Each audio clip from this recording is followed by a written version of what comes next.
आप सभी का एक बार फिर बहुत बहुत स्वागत है। आज इस चर्चा को शुरू करते हुए मन मस्तिष्क में कितने ही भाव उमड़ रहे हैं।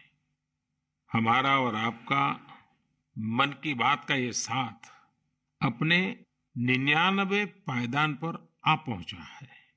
आमतौर पर हम सुनते हैं कि 99 का फेर बहुत कठिन होता है। क्रिकेट में तो नर्वस 90 को बहुत मुश्किल पड़ाव माना जाता है, लेकिन जहां भारत के जन जन के मन की बात हो, वहां की प्रेरणा ही कुछ और होती है। मुझे इस बात की भी खुशी है कि मन की बात के 100वें एपिसोड को लेकर देश के लोगों में बहुत उत्साह है। मुझे बहुत सारे संदेश मिल रहे हैं, फोन आ रहे हैं। आज जब हम आजादी का अमृतकाल मना रहे हैं, नए संकल्पों के साथ आगे बढ़ रहे हैं, तो 100वें मन की बात को लेकर आपके सुझावों और विचारों को जानने के लिए मैं भी बहुत उत्सुक हूं। मुझे आपके ऐसे सुझावों का बेसब्री से इंतजार है। वैसे तो इंतजार हमेशा होता है, लेकिन इस बार ज्यादा है। आपके ये सुझाव और विचार ही 30 अप्रैल को होने वाले 100वें मन की बात को और यादगार बनाएंगे। मेरे प्यारे देशवासियों, मन की बात में हमने ऐसे हजारों लोगों की चर्चा की है जो दूसरों की सेवा के लिए अपना जीवन समर्पित कर देते हैं। कई लोग ऐसे होते हैं जो बेटियों की शिक्षा के लिए अपनी पूरी पेंशन लगा देते हैं। कोई अपने पूरे जीवन की कमाई पर्यावरण और जीव सेवा के लिए समर्पित कर देता है। हमारे देश में परमार्थ को इतना ऊपर रखा गया है कि दूसरों के सुख के लिए लोग अपना सर्वस्व दान देने में भी संकोच नहीं करते। इसलिए तो हमें बचपन से शिवी और दधीची जैसे देह दानियों की गाथाएं सुनाई जाती हैं। साथियों, आधुनिक मेडिकल साइंस के इस दौर में ऑर्गन डोनेशन किसी को जीवन देने का एक बहुत बड़ा माध्यम बन चुका है। कहते हैं, जब एक व्यक्ति मृत्यु के बाद अपना शरीर दान करता है तो उससे 8 से 9 लोगों को एक नया जीवन मिलने की संभावना बनती है। संतोष की बात है कि आज देश में ऑर्गन डोनेशन के प्रति जागरूकता भी बढ़ रही है। साल 2013 में हमारे देश में ऑर्गन डोनेशन के 5000 से भी कम केसेस थे, लेकिन 2022 में ये संख्या बढ़कर 15,000 से ज्यादा हो गई है। ऑर्गन डोनेशन करने वाले व्यक्तियों ने, उनके परिवार ने वाकई बहुत पुण्य का काम किया है। साथियों, मेरा बहुत समय से मन था कि मैं ऐसा पुण्य कार्य करने वाले लोगों के मन की बात जानूं और इसे देशवासियों के साथ भी शेयर करूं। इसलिए आज मन की बात में हमारे साथ एक प्यारी सी बिटिया, एक सुंदर गुड़िया के पिता और उनकी माताजी हमारे साथ जुड़ने जा रहे हैं। पिताजी का नाम है सुखबीर सिंह संधू जी और माताजी का नाम है सुप्रीत कौर जी। ये परिवार पंजाब के अमृतसर में रहते हैं। बहुत मन्नतों के बाद उन्हें एक बहुत सुंदर गुड़िया बिटिया हुई थी। घर के लोगों ने बहुत प्यार से उसका नाम रखा था अबाबत कौर। अबाबत का अर्थ दूसरे की सेवा से जुड़ा है, दूसरों का कष्ट दूर करने से जुड़ा है। अबाबत जब सिर्फ 39 दिन की थी, तभी वो ये दुनिया छोड़कर चली गई। लेकिन सुखबीर सिंह संधू जी और उनकी पत्नी सुप्रीत कौर जी ने, उनके परिवार ने बहुत ही प्रेरणादायी फैसला लिया। ये फैसला था 39 दिन की उम्र वाली बेटी के अंगदान का, ऑर्गन डोनेशन का। हमारे साथ इस समय फोन लाइन पर सुखबीर सिंह और उनकी श्रीमती जी मौजूद है। आइए उनसे बात करते हैं। सुखबीर जी नमस्ते। नमस्ते माननीय प्रधानमंत्री जी, सत श्री अकाल। सत श्री अकाल जी, सत श्री अकाल जी। सुखबीर जी, मैं आज मन की बात के संबंध में सोच रहा था तो मुझे लगा कि अबाबत की बात इतनी प्रेरक है, वो आप ही के मुंह से सुनूं, क्योंकि घर में बेटी का जन्म जब होता है तो अनेक सपने, अनेक खुशियां लेकर आता है। लेकिन बेटी इतनी जल्दी चली जाए, वो कष्ट कितना भयंकर होगा उसका भी मैं अंदाज लगा सकता हूँ। जिस प्रकार से आपने फैसला लिया, तो मैं सारी बात जानना चाहता हूँ जी। सर, भगवान ने बहुत अच्छा बच्चा दिया था हमें। बहुत प्यारी गुड़िया हमारे घर में आई थी। उसके पैदा होते ही हमें पता चला कि उसके दिमाग में एक ऐसा नाड़ियों का गुच्छा बना हुआ है जिसकी वजह से उसके दिल का आकार बड़ा हो रहा है। तो हम हैरान हो गए कि बच्चे की सेहत इतनी अच्छी है, इतना खूबसूरत बच्चा है और इतनी बड़ी समस्या लेकर पैदा हुआ है। तो पहले 24 दिन तक तो बहुत ठीक रहा बच्चा, बिल्कुल नॉर्मल रहा। अचानक उसका दिल एकदम काम करना बंद हो गया। तो हम जल्दी से उसको हॉस्पिटल लेके गए। वहाँ डॉक्टरों ने उसको रिवाइव तो कर दिया, लेकिन समझने में टाइम लगा कि इसको क्या दिक्कत आई, इतनी बड़ी दिक्कत के छोटा सा बच्चा और अचानक दिल का दौरा पड़ गया। तो हम उसको इलाज के लिए पीजीआई चंडीगढ़ ले गए। वहाँ बड़ी बहादुरी से उस बच्चे ने इलाज के लिए संघर्ष किया, लेकिन बीमारी ऐसी थी कि उसका इलाज इतनी छोटी उम्र में संभव नहीं था। डॉक्टरों ने बहुत कोशिश की कि उसको रिवाइव करवाया जाए। अगर 6 महीने के आसपास बच्चा चला जाए तो उसका ऑपरेशन करने की सोची जा सकती थी, लेकिन भगवान को कुछ और मंजूर था। उन्होंने केवल 39 डेज की जब हुई तो डॉक्टर्स ने कहा कि इसको दोबारा दिल का दौरा पड़ा है, अब उम्मीद बहुत कम रह गई है। तो हम दोनों मियाँ बीवी रोते हुए इस निर्णय पे पहुंचे कि हमने देखा था उसको बहादुरी से जूझते हुए, बार बार ऐसे लग रहा था जैसे कि अब चला जाएगी, लेकिन फिर रिवाइव कर रही थी। तो हमें लगा कि इस बच्चे का यहाँ आने का कोई मकसद है। तो उन्होंने जब बिल्कुल ही जवाब दे दिया तो हम दोनों ने डिसाइड किया कि क्यों ना हम इस बच्चे के ऑर्गन डोनेट कर दें, शायद किसी और की जिंदगी में उजाला आ जाए। फिर हमने पीजीआई के जो एडमिनिस्ट्रेटिव ब्लॉक है उनमें संपर्क किया और उन्होंने हमें गाइड किया कि इतने छोटे बच्चे के केवल किडनीज ही दी जा सकती है। परमात्मा ने हिम्मत दी, गुरु नानक साहब का फलसफा है, इसी सोच से हमने डिसीजन ले लिया जी। नहीं, गुरुओं ने जो शिक्षा दी है उसको आपने जी करके दिखाया है जी। सुरप्रीत जी हैं क्या? उनसे बात हो सकती है? जी सर। हेलो। सुरप्रीत जी, मैं आपको प्रणाम करता हूँ। नमस्कार सर, नमस्कार सर। ये हमारे लिए बड़ी गर्व की बात है कि आप हमसे बात कर रहे हैं। आपने इतना बड़ा काम किया है और मैं मानता हूँ देश ये सारी बातें जब सुनेगा तो बहुत लोग किसी की जिंदगी बचाने के लिए आगे आएंगे। अबाबत का ये योगदान है, ये बहुत बड़ा है जी। सर, ये भी गुरु नानक पातशाह जी की शायद बख्शिश थी कि उन्होंने हिम्मत दी ऐसा डिसीजन लेने में। गुरुओं की कृपा के बिना तो कुछ हो ही नहीं सकता जी। बिल्कुल सर, बिल्कुल।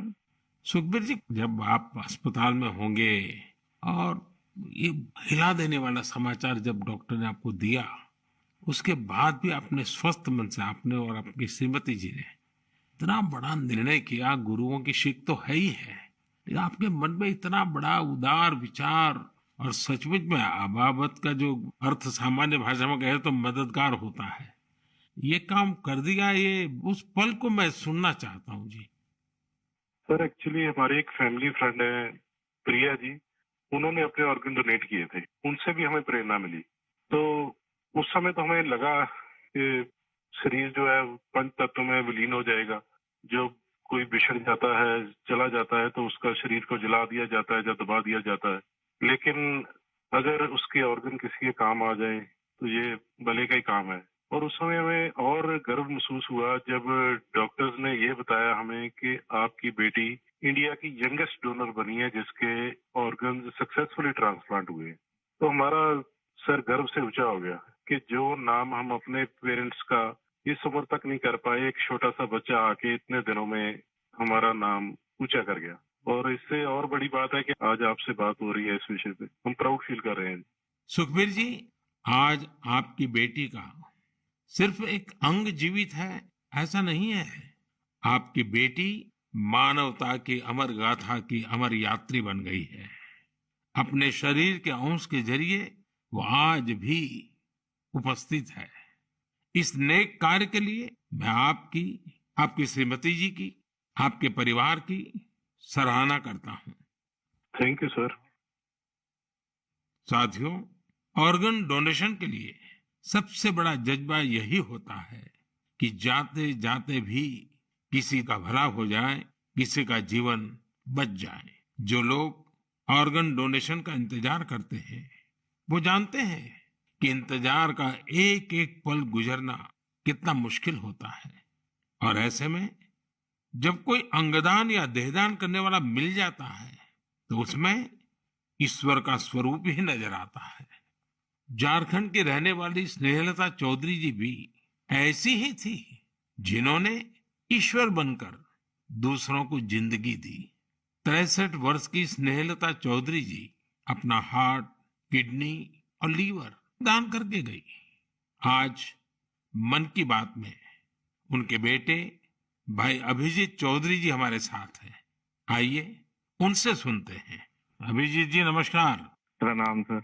अभिजीत जी, आप एक ऐसी माँ के बेटे हैं जिसने आपको जन्म देकर एक प्रकार से जीवन तो दिया ही, लेकिन और जो अपनी मृत्यु के बाद भी आपकी माता जी कई लोगों को जीवन दे करके गई। एक पुत्र के नाते अभिजीत आप जरूर गर्व अनुभव करते होंगे। हाँ जी सर। आप अपनी माता जी के बारे में जरा बताइए, किन परिस्थितियों में ऑर्गन डोनेशन का फैसला लिया गया? मेरी माता जी सरायकेला बोल के एक छोटा सा गांव है झारखंड में, वहाँ पे मेरे मम्मी पापा दोनों रहते हैं। ये पिछले 25 साल से लगातार मॉर्निंग वॉक करती थी और अपने हैबिट के अनुसार सुबह 4 बजे अपने मॉर्निंग वॉक के लिए निकली थी। उस समय एक मोटरसाइकिल वाले ने इनको पीछे से धक्का मारा और वो उसी समय गिर गई, जिससे उनको सर पे बहुत ज्यादा चोट लगा। तुरंत हम लोगों ने उनको सदर अस्पताल सरायकेला ले गए, जहाँ डॉक्टर साहब ने उनकी मरहम पट्टी की, पर खून बहुत निकल रहा था और उनको कोई सेंस नहीं था। तुरंत हम लोगों ने उनको टाटा मेन हॉस्पिटल लेके चले गए। वहाँ उनकी सर्जरी हुई। 48 घंटे के ऑब्जर्वेशन के बाद डॉक्टर साहब ने बोला कि वहाँ पे चांसेस बहुत कम है। फिर हमने उनको एयरलिफ्ट करके एम्स दिल्ली लेके आए हम लोग। यहाँ पे उनकी ट्रीटमेंट हुई तकरीबन 7-8 दिन। उसके बाद पोजीशन ठीक था। एक दिन उनका ब्लड प्रेशर काफी गिर गया। उसके बाद पता चला उनकी ब्रेन डेथ हो गई है। तब फिर डॉक्टर साहब हमें प्रोटोकॉल के हिसाब ब्रीफ कर रहे थे ऑर्गन डोनेशन के बारे में। हम अपने पिताजी को शायद ये नहीं बता पाते कि ऑर्गन डोनेशन टाइप का भी कोई चीज होता है, क्योंकि हमें लगा वो उस बात को एब्जॉर्ब नहीं कर पाएंगे। उनके दिमाग से हम ये निकालना चाहते थे कि ऐसा कुछ चल रहा है। जैसे हमने उनको बोला कि ऑर्गन डोनेशन की बातें चल रही है, तब उन्होंने बोला कि नहीं नहीं, ये मम्मी का बहुत मन था और हमें ये करना है। हम काफी निराश थे उस समय तक, जब तक हमें ये पता चला था कि मम्मी नहीं बच सकेगी। पर जैसे ही ये ऑर्गन डोनेशन वाला डिस्कशन चालू हुआ, वो निराशा एक बहुत ही पॉजिटिव साइड चला गया और हम काफी अच्छे, एक बहुत ही पॉजिटिव एनवायरनमेंट में आ गए। उसको करते करते फिर हम लोग रात में 8 बजे काउंसलिंग हुई। दूसरे दिन हम लोगों ने ऑर्गन डोनेशन किया। इसमें मम्मी का एक सोच बहुत बड़ा था कि पहले वो काफी नेत्रदान और इन चीजों में, सोशल एक्टिविटीज में ये बहुत एक्टिव थी। शायद यही सोच को लेकर के ये इतना बड़ा चीज हम लोग कर पाए। और मेरे पिताजी का जो डिसीजन मेकिंग था इस चीज के बारे में, इस कारण से ये चीज हो पाया। कितने लोगों को काम आया अंग? इनका हार्ट, 2 किडनी, लिवर और दोनों आंख, ये डोनेशन हुआ था। तो 4 लोगों की जान और 2 जनों को आंख मिला है। अभिजीत जी, आपके पिताजी और माताजी दोनों नमन के अधिकारी हैं। मैं उनको प्रणाम करता हूँ। और आपके पिताजी ने इतने बड़े निर्णय में आप परिवारजनों का नेतृत्व किया, ये वाकई बहुत ही प्रेरक है। और मैं मानता हूँ कि माँ तो माँ ही होती है, माँ एक अपने आप में प्रेरणा भी होती है, लेकिन माँ जो परंपराएं छोड़ करके जाती है, वो पीढ़ी दर पीढ़ी एक बहुत बड़ी ताकत बन जाती है। अंगदान के लिए आपकी माता जी की प्रेरणा आज पूरे देश तक पहुंच रही है। मैं आपके इस पवित्र कार्य और महान कार्य के लिए आपके पूरे परिवार को बहुत बहुत बधाई देता हूं।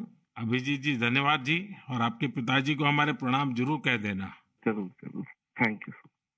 साथियों, 39 दिन की अबाबत कौर हो या 63 वर्ष की स्नेहलता चौधरी, इनके जैसे दानवीर हमें जीवन का महत्व समझाकर जाते हैं। हमारे देश में आज बड़ी संख्या में ऐसे जरूरतमंद हैं जो स्वस्थ जीवन की आशा में किसी ऑर्गन डोनेट करने वाले का इंतजार कर रहे हैं। मुझे संतोष है कि अंगदान को आसान बनाने और प्रोत्साहित करने के लिए पूरे देश में एक जैसी पॉलिसी पर भी काम हो रहा है। इस दिशा में राज्यों की डोमिसाइल की शर्त को हटाने का निर्णय भी लिया गया है। यानी अब देश के किसी भी राज्य में जाकर मरीज ऑर्गन प्राप्त करने के लिए रजिस्टर करवा पाएगा। सरकार ने ऑर्गन डोनेशन के लिए 65 वर्ष से कम आयु की आयु सीमा को भी खत्म करने का फैसला लिया है। इन प्रयासों के बीच मेरा देशवासियों से आग्रह है कि ऑर्गन डोनर ज्यादा से ज्यादा संख्या में आगे आए। आपका एक फैसला कई लोगों की जिंदगी बचा सकता है, जिंदगी बना सकता है। मेरे प्यारे देशवासियों, ये नवरात्र का समय है, शक्ति की उपासना का समय है। आज भारत का जो सामर्थ्य नए सिरे से निखर कर सामने आ रहा है, उसमें बहुत बड़ी भूमिका हमारी नारी शक्ति की है। हाल फिलहाल ऐसे कितने ही उदाहरण हमारे सामने आए हैं। आपने सोशल मीडिया पर एशिया की पहली महिला लोको पायलट सुरेखा यादव जी को जरूर देखा होगा। सुरेखा जी एक और कीर्तिमान बनाते हुए वंदे भारत एक्सप्रेस की भी पहली महिला लोको पायलट बन गई है। इसी महीने प्रोड्यूसर गुनीत मोंगा और डायरेक्टर कार्तिकी गोंजाल्विस उनकी डॉक्यूमेंट्री एलिफेंट विस्परर्स ने ऑस्कर जीतकर देश का नाम रोशन किया है। देश के लिए एक और उपलब्धि भाभा एटॉमिक रिसर्च सेंटर की साइंटिस्ट बहन ज्योतिर्मयी मोहंती जी ने भी हासिल की है। ज्योतिर्मयी जी को केमिस्ट्री और केमिकल इंजीनियरिंग की फील्ड में IUPAC का विशेष अवार्ड मिला है। इस वर्ष की शुरुआत में ही भारत की अंडर 19 महिला क्रिकेट टीम ने T20 वर्ल्ड कप जीतकर नया इतिहास रचा। अगर आप राजनीति की ओर देखेंगे तो एक नई शुरुआत नागालैंड में हुई है। नागालैंड में 75 वर्षों में पहली बार 2 महिला विधायक जीतकर विधानसभा पहुंची है। इनमें से एक को नागालैंड सरकार में मंत्री भी बनाया गया है। यानी राज्य के लोगों को पहली बार एक महिला मंत्री भी मिली है। साथियों, कुछ दिनों पहले मेरी मुलाकात उन जाबाज बेटियों से भी हुई जो तुर्की में विनाशकारी भूकंप के बाद वहां के लोगों की मदद के लिए गई थी। ये सभी NDRF के दस्ते में शामिल थी। उनके साहस और कुशलता की पूरी दुनिया में तारीफ हो रही है। भारत ने UN मिशन के तहत शांति सेना में वुमेन ओनली प्लेटून की भी तैनाती की है। आज देश की बेटियां हमारी तीनों सेनाओं में अपने शौर्य का झंडा बुलंद कर रही है। Group captain Shalija Dhami combat unit में कमांड अपॉइंटमेंट पाने वाली पहली महिला वायुसेना अधिकारी बनी है। उनके पास करीब 3000 घंटे का फ्लाइंग एक्सपीरियंस है। इसी तरह भारतीय सेना की जांबाज कैप्टन शिवा चौहान सियाचिन में तैनात होने वाली पहली महिला अधिकारी बनी है। सियाचिन में जहां पारा -60 डिग्री तक चला जाता है, वहां शिवा 3 महीनों के लिए तैनात रहेगी। साथियों, यह लिस्ट इतनी लंबी है कि यहां सबकी चर्चा करना भी मुश्किल है। ऐसी सभी महिलाएं, हमारी बेटियां आज भारत और भारत के सपनों को ऊर्जा दे रही हैं। नारी शक्ति की ये ऊर्जा ही विकसित भारत की प्राणवायु है। मेरे प्यारे देशवासियों, इन दिनों पूरे विश्व में स्वच्छ ऊर्जा, रिन्यूएबल एनर्जी की खूब बात हो रही है। मैं जब विश्व के लोगों से मिलता हूं तो वे इस क्षेत्र में भारत की अभूतपूर्व सफलता की जरूर चर्चा करते हैं। खासकर भारत सोलर एनर्जी के क्षेत्र में जिस तेजी से आगे बढ़ रहा है, वो अपने आप में एक बहुत बड़ी उपलब्धि है।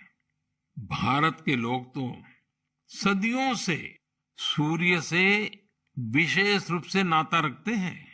हमारे यहाँ सूर्य की शक्ति को लेकर जो वैज्ञानिक समझ रही है, सूर्य की उपासना की जो परंपराएं रही है, वो अन्य जगहों पर कम ही देखने को मिलते हैं। मुझे खुशी है कि आज हर देशवासी सौर ऊर्जा का महत्व भी समझ रहा है और क्लीन एनर्जी में अपना योगदान भी देना चाहता है। सबका प्रयास की यही स्पिरिट आज भारत के सोलर मिशन को आगे बढ़ा रही है। महाराष्ट्र के पुणे में ऐसे ही एक बेहतरीन प्रयास ने मेरा ध्यान अपनी ओर खींचा है। यहाँ एमएसआर ऑलिव हाउसिंग सोसाइटी के लोगों ने तय किया कि वे सोसाइटी में पीने के पानी, लिफ्ट और लाइट जैसी सामूहिक उपयोग की चीजें अब सोलार एनर्जी से ही चलाएंगे। इसके बाद इस सोसाइटी में सबने मिलकर सोलर पैनल लगवाए। आज इन सोलर पैनल से हर साल करीब 90,000 किलोवाट आवर बिजली पैदा हो रही है। इससे हर महीने लगभग 40,000 रुपए की बचत हो रही है। इस बचत का लाभ सोसाइटी के सभी लोगों को हो रहा है। साथियों, पुणे की तरह ही दमन दीव में जो दीव है, जो एक अलग जिला है, वहां के लोगों ने भी एक अद्भुत काम करके दिखाया है। आप जानते ही होंगे कि दीव सोमनाथ के पास है। दीव भारत का पहला ऐसा जिला बना है जो दिन के समय सभी जरूरतों के लिए 100% क्लीन एनर्जी का इस्तेमाल कर रहा है। दीव की इस सफलता का मंत्र भी सबका प्रयास ही है। कभी यहां बिजली उत्पादन के लिए संसाधनों की चुनौती थी। लोगों ने इस चुनौती के समाधान के लिए सोलर एनर्जी को चुना। यहां बंजर जमीन और कई बिल्डिंग्स पर सोलर पैनल्स लगाए गए। इन पैनल से दीव में दिन के समय जितनी बिजली जरूरत होती है, उससे ज्यादा बिजली पैदा हो रही है। इस सोलर प्रोजेक्ट से बिजली खरीद पर खर्च होने वाले करीब 52 करोड़ रुपए भी बचे हैं। इससे पर्यावरण की भी बड़ी रक्षा हुई है। साथियों, पुणे और दीव, उन्होंने जो कर दिखाया है, ऐसे प्रयास देश भर में कई और जगहों पर भी हो रहे हैं। इनसे पता चलता है कि पर्यावरण और प्रकृति को लेकर हम भारतीय कितने संवेदनशील हैं और हमारा देश किस तरह भविष्य की पीढ़ी के लिए बहुत जागृत है। मैं इस तरह के सभी प्रयासों की हृदय से सराहना करता हूं। मेरे प्यारे देशवासियों, हमारे देश में समय के साथ स्थिति परिस्थितियों के अनुसार अनेक परंपराएं विकसित होती हैं। यही परंपराएं हमारी संस्कृति का सामर्थ्य बढ़ाती हैं और उसे नित्य नूतन प्राण शक्ति भी देती है। कुछ महीने पहले ऐसी ही एक परंपरा शुरू हुई काशी में। काशी तमिल संगमम के दौरान काशी और तमिल क्षेत्र के बीच सदियों से चले आ रहे ऐतिहासिक और सांस्कृतिक संबंधों को सेलिब्रेट किया गया। एक भारत श्रेष्ठ भारत की भावना हमारे देश को मजबूती देती है। हम जब एक दूसरे के बारे में जानते हैं, सीखते हैं, तो एकता की ये भावना और प्रगाढ़ होती है। यूनिटी की इसी स्पिरिट के साथ अगले महीने गुजरात के विभिन्न हिस्सों में सौराष्ट्र तमिल संगमम होने जा रहा है। सौराष्ट्र तमिल संगमम 17 से 30 अप्रैल तक चलेगा। मन की बात के कुछ श्रोता जरूर सोच रहे होंगे कि गुजरात के सौराष्ट्र का तमिलनाडु से क्या संबंध है। दरअसल सदियों पहले सौराष्ट्र के अनेकों लोग तमिलनाडु के अलग अलग हिस्सों में बस गए थे। ये लोग आज भी सौराष्ट्री तमिल के नाम से जाने जाते हैं। उनके खान पान, रहन सहन, सामाजिक संस्कारों में आज भी कुछ कुछ सौराष्ट्र की झलक मिल जाती है। मुझे इस आयोजन को लेकर तमिलनाडु से बहुत से लोगों ने सराहना भरे पत्र लिखे हैं। मदुरई में रहने वाले जयचंद्रन जी ने एक बड़ी ही भावुक बात लिखी है। उन्होंने कहा है कि 1000 साल के बाद पहली बार किसी ने सौराष्ट्र तमिल के रिश्तों के बारे में सोचा है। सौराष्ट्र से तमिलनाडु आकर के बसे हुए लोगों को पूछा है। जयचंद्रन जी की बातें हजारों तमिल भाई बहनों की अभिव्यक्ति है। साथियों, मन की बात के श्रोताओं को मैं असम से जुड़ी हुई एक खबर के बारे में बताना चाहता हूं। ये भी एक भारत श्रेष्ठ भारत की भावना को मजबूत करती है। आप सभी जानते हैं कि हम वीर लासित बोरफुकन जी की 400वीं जयंती मना रहे हैं। वीर लासित बोरफुकन ने अत्याचारी मुगल सल्तनत के हाथों से गुवाहाटी को आजाद करवाया था।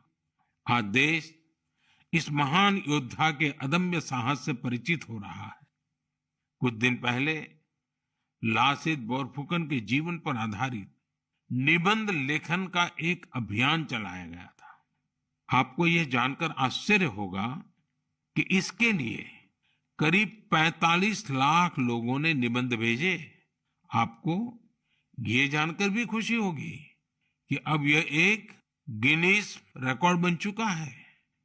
और सबसे बड़ी बात है, और जो ज्यादा प्रसन्नता की बात यह है कि वीर लासित बोरफुकन पर ये जो निबंध लिखे गए हैं, उसमें करीब करीब 23 अलग अलग भाषाओं में लिखा गया है और लोगों ने भेजा है। इनमें असमिया भाषा के अलावा हिंदी, अंग्रेजी, बांग्ला, बोडो, नेपाली, संस्कृत, संथाली जैसी भाषाओं में लोगों ने निबंध भेजे हैं। मैं इस प्रयास का हिस्सा बने सभी लोगों की हृदय से प्रशंसा करता हूं। मेरे प्यारे देशवासियों, जब कश्मीर या श्रीनगर की बात होती है तो सबसे पहले हमारे सामने उसकी वादियां और डल झील की तस्वीर आती है। हम में से हर कोई डल झील के नजारों का लुत्फ उठाना चाहता है, लेकिन डल झील में एक और बात खास है। डल झील अपने स्वादिष्ट लोटस स्टेम्स, कमल के तनों या कमल ककड़ी के लिए भी जानी जाती है। कमल के तनों को देश में अलग अलग जगह अलग अलग नाम से जानते हैं। कश्मीर में इन्हें नादरू कहते हैं। कश्मीर के नादरू की डिमांड लगातार बढ़ रही है। इस डिमांड को देखते हुए डल झील में नादरू की खेती करने वाले किसानों ने एक एफपीओ बनाया है। इस एफपीओ में करीब 250 किसान शामिल हुए हैं। आज ये किसान अपने नादरू को विदेशों तक भेजने लगे हैं। अभी कुछ समय पहले ही इन किसानों ने 2 खेप यूएई भेजी है। ये सफलता कश्मीर का नाम तो कर ही रही है, साथ ही इससे सैकड़ों किसानों की आमदनी भी बढ़ी है। साथियों, कश्मीर के लोगों का कृषि से ही जुड़ा हुआ ऐसा ही एक और प्रयास इन दिनों अपनी कामयाबी की खुशबू फैला रहा है। आप सोच रहे होंगे कि मैं कामयाबी की खुशबू क्यों बोल रहा हूं। बात है ही खुशबू की, सुगंध की ही तो बात है। दरअसल जम्मू कश्मीर के डोडा जिले में एक कस्बा है भदरवा। यहाँ के किसान दशकों से मक्के की पारंपरिक खेती करते आ रहे थे, लेकिन कुछ किसानों ने कुछ अलग करने की सोची। उन्होंने फ्लोरिकल्चर यानी फूलों की खेती का रुख किया। आज यहाँ के करीब 2500 किसान, 2500 किसान लेवेंडर की खेती कर रहे हैं। इन्हें केंद्र सरकार के अरोमा मिशन से मदद भी मिली है। इस नई खेती ने किसानों की आमदनी में बड़ा इजाफा किया है और आज लेवेंडर के साथ साथ इनकी सफलता की खुशबू भी दूर दूर तक फैल रही है।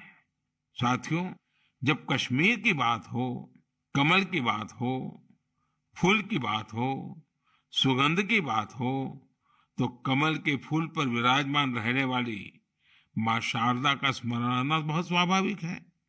कुछ दिन पूर्व ही कुपवाड़ा में मां शारदा के भव्य मंदिर का लोकार्पण हुआ है। ये मंदिर उसी मार्ग पर बना है जहां से कभी शारदा पीठ के दर्शनों के लिए जाया करते थे। स्थानीय लोगों ने इस मंदिर के निर्माण में बहुत मदद की है। मैं जम्मू कश्मीर के लोगों को इस शुभ कार्य के लिए बहुत बहुत बधाई देता हूं। मेरे प्यारे देशवासियों, इस बार मन की बात में बस इतना ही। अगली बार आपसे मन की बात के 100वें एपिसोड में मुलाकात होगी। आप सभी अपने सुझाव जरूर भेजिए। मार्च के इस महीने में हम होली से लेकर नवरात्रि तक कई पर्व और त्योहारों में व्यस्त रहे हैं। रमजान का पवित्र महीना भी शुरू हो चुका है। अगले कुछ दिनों में श्री राम नवमी का महापर्व भी आने वाला है। इसके बाद महावीर जयंती, गुड फ्राइडे और ईस्टर भी आएंगे। अप्रैल के महीने में हम भारत के 2 महान विभूतियों की जयंती भी मनाते हैं। ये 2 महापुरुष हैं महात्मा ज्योतिबा फुले और बाबा साहब आम्बेडकर। इन दोनों ही महापुरुषों ने समाज में भेदभाव मिटाने के लिए अभूतपूर्व योगदान दिया। आज आजादी के अमृतकाल में हमें ऐसी महान विभूतियों से सीखने और निरंतर प्रेरणा लेने की जरूरत है। हमें अपने कर्तव्यों को सबसे आगे रखना है। साथियों, इस समय कुछ जगहों पर कोरोना भी बढ़ रहा है, इसलिए आप सभी को एहतियात बरतनी है, स्वच्छता का भी ध्यान रखना है। अगले महीने मन की बात के 100वें एपिसोड में हम लोग फिर मिलेंगे। तब तक के लिए मुझे विदा दीजिए। धन्यवाद। नमस्कार।